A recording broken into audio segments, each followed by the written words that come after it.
Siria está aquí, a 8 horas de avión de España. Es la mitad de grande y su población se concentra aquí. ¿Por qué? Porque toda esta zona es un enorme desierto, pero un desierto muy importante. Tiene 1/3 de las reservas de petróleo del mundo y también de gas natural, según algunos el nuevo petróleo. Para sacarlo de aquí y llevarlo a Europa, hay que rodear toda esta península y salir por el canal de Suez. Como te puedes imaginar, aquí te cobran. Pero hay otra manera más fácil, la línea recta. El que controle estas tuberías las puede abrir y cerrar, como un grifo. Si no pagas, no hay petróleo, ni gas. Esta región es la polla.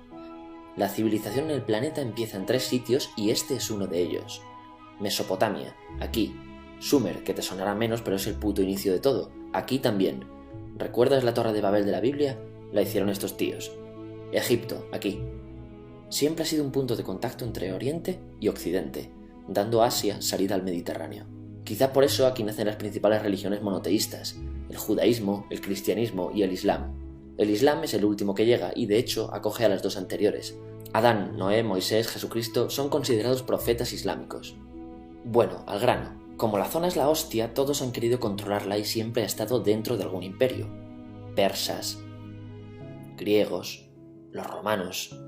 El imperio romano termina partiéndose en 2, y finalmente solo sobrevive esto. Ahora es cuando la última religión monoteísta, el Islam, construye su propio imperio.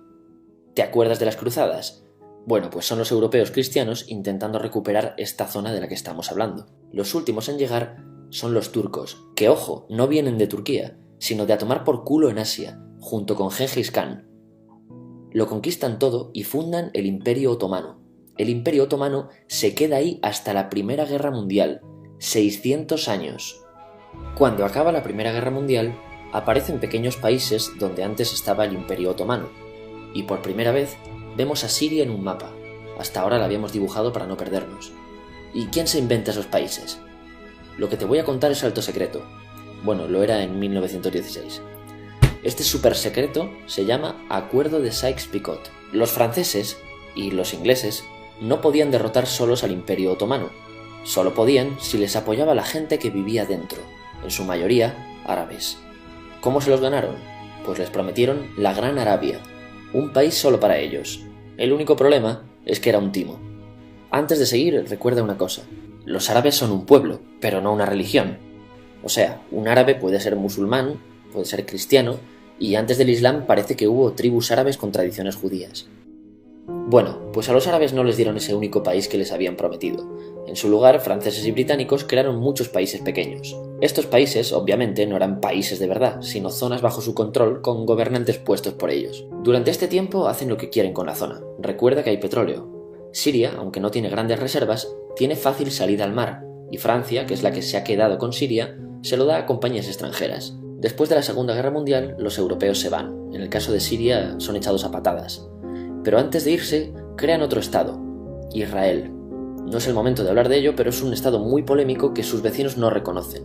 La prueba es que nada más irse los británicos, todos estos estados lo atacan. La zona, a partir de ahora, va a ser una puta bomba de relojería. ¿Y mientras qué pasa en Siria? Bueno, pues no es muy estable. Tiene golpes de estado constantes. En esa época aparece en Siria una ideología que se hace con el control y se expande por el mundo árabe, el Ba'ath.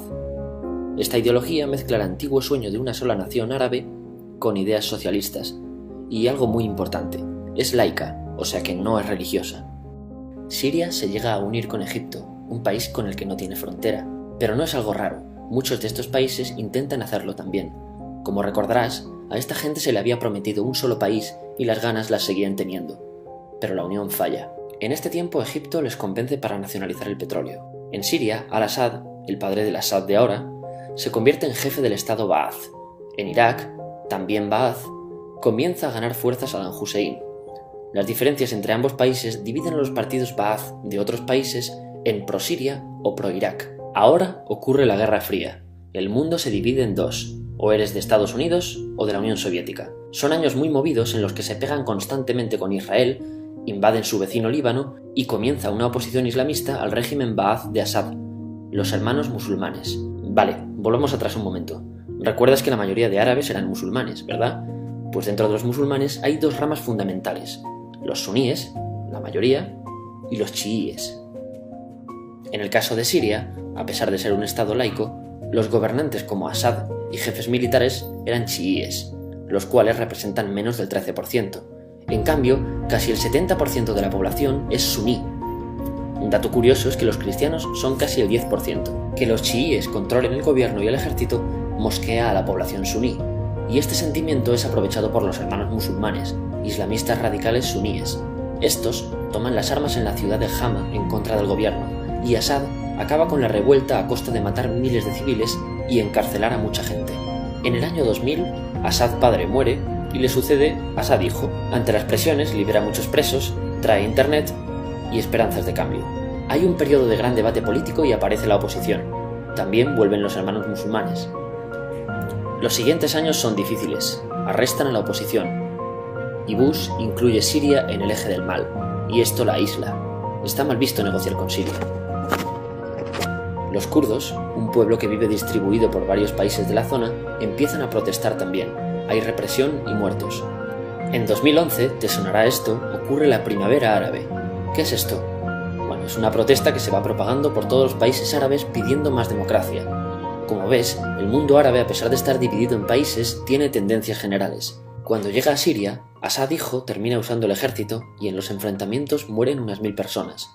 Los enfrentamientos irán escalando hasta que se conviertan en guerra civil. No hay un momento exacto de inicio. Lo importante es que hoy en día hay numerosas facciones en juego. Vamos a verlas. Pero primero piensa en que todo está dividido entre chiíes, la minoría, y suníes, la mayoría. Chiíes y además laicos, o sea, no religiosos, son el gobierno de Al-Assad. Controla todo esto, que si recuerdas son básicamente las zonas chiíes del país. El gobierno de Assad está enfrentado al resto. También mayoritariamente laico, pero suní, es el Ejército Libre de Siria o FSA en inglés. Junto con el Frente Islámico, que es religioso, y otros 70 y pico grupos más, forman una coalición que la prensa llama simplemente la oposición. También suníes e islamistas, pero radicales, son Al-Nusra, llamados Al-Qaeda en Siria, porque son básicamente eso, Al-Qaeda en Siria. Otros islamistas radicales son el ISIS o Estado Islámico. Salen de Al-Qaeda en Irak, controlan la mayor parte de Siria e Irak y se han hecho famosos por sus atrocidades. Su objetivo teórico impacta a muchos. Es un Estado Islámico a lo largo de Asia, África y Levante, aunque a ti ya te suena, ¿verdad? En naranja tenemos al pueblo kurdo, que recordarás porque el presidente Al-Assad lo reprimió, al igual que gobiernos de países próximos también hacen. Ahora controlan militarmente esta zona. Antes de terminar, repasemos los apoyos internacionales a fecha de octubre de 2015.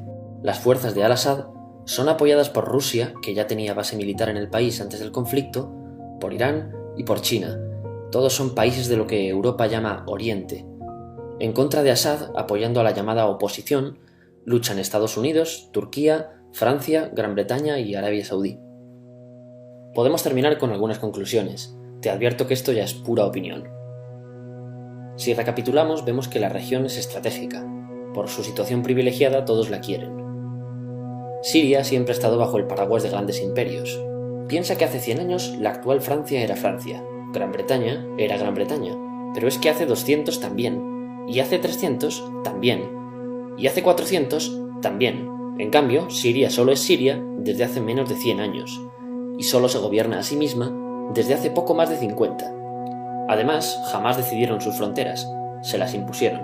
Europa divide Oriente Medio a su antojo para controlarlo, diseñando países sin tener en cuenta su población.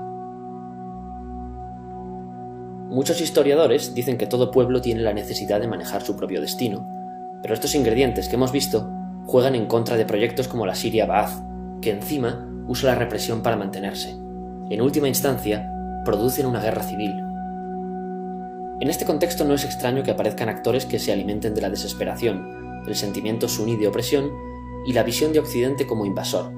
ISIS usa la identidad árabe y la mitología de antiguos imperios. Cuando quieras entender el presente, pregúntate: ¿y el pasado?